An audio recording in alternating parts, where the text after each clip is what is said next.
What's up, everyone? Welcome back to another episode of The Center Beacon. I am highly caffeinated and highly motivated to bring you another short video this time of some of my buddies and I in the Pride Clan versus what looks like this was FX. These are some games we ran yesterday. You'll see this game is actually a little strange because you'll notice none of us go for any beacons. Yesterday, we actually took about an hour or so to set aside for something called the No Beacon Challenge. This is something that I've been asked to do by some friends and try to get done and try to get on video to post on the channel. It's something kind of fun that you guys can do with your buddies or your clan or what have you. You try to win a match by not getting any beacons. So you have to destroy the enemy team completely. No beacons at all. If you get one beacon, if one of those things turns blue, then you have failed the No Beacon Challenge, and you kind of got to start all over again. We did, I think, 4 matches yesterday, and you'll kind of see the result here. We fall behind pretty early. You can neutralize beacons, which we actually weren't doing a very good job of here, but you cannot turn them blue. So if you end up at the end of the match with somebody on your team has a 1 or a 2 or whatever it is for in the beacon category, you did not successfully complete the No Beacon Challenge. So it's very difficult, and if you draw a clan like we did here, it makes it even harder to do. So you can see kind of, we're kind of into it here. We're doing okay as far as holding our own, but we are not doing well on beacons. We're already down 3-0, obviously by design. And it really is an added degree of difficulty. So this is something that, you could try with your friends or in your clan. It's really challenging. Like I said, we tried to get it done about 4 different matches yesterday, and we had, there are some hiccups in the communication between players. You have to have 6 players. You have to be coordinated. You don't necessarily have to be on comms, but everyone has to understand the plan. You cannot capture any beacons.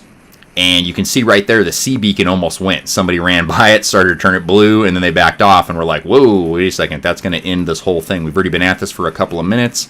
And you basically throw away the whole match if somebody accidentally runs over a beacon, especially neutral beacons, because they capture very quickly.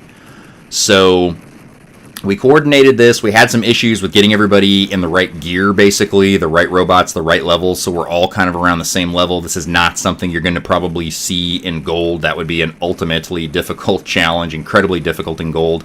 This is the silver tier or thereabouts, and there you can see it went bad right there. Alpha beacon blue. Oh, man. So that drove me kind of crazy because I believe this was our 3rd attempt or so. And you just kind of, in these smaller maps, it's difficult to maneuver, fight, get where you need to go, and not accidentally run into one of these beacons. So somebody on the team popped it, and you can see here, okay, now it's just time to go for the win.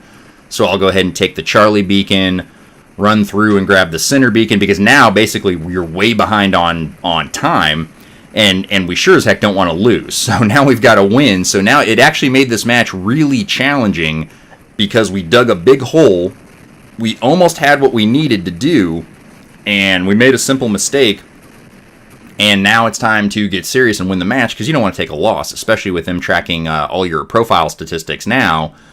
You'll hurt all your averages, you take a loss, so on and so forth, so now it's, we kind of care about, winning, whereas before, if you took a loss, it wasn't gonna sting for too long. So now you can see in this game, it got kind of tense at the end where we're like, oh crap, we're way behind on the beacon bar. You can see the difference there. They've got about 3 times the amount of time for the beacons being held. So we're way behind. So we start getting after it, and I've already burned through the Gepards that I like to run, and I'm on my Rogaka, which is a good bot, but not my favorite. Next to the Gepard. So I'm going to sneak over here, and I'm going to try to get one of their spawn beacons real quick and try to put this thing 4-1 so that we don't get way too far down. You can see it looks like it's 6-5 still, and these guys are still putting up a pretty good fight. And I've got to kind of get this beacon turned, and we'll go up 4-0 here. And unfortunately, this challenge did not work out. Like I said, we did this about 4 times. It is a lot harder than you think. Like I said, you've got to get everybody on the same page. You don't necessarily have to be on comms, but everybody has to understand that you can't even get anywhere near, especially those neutral beacons, because they will turn very quickly.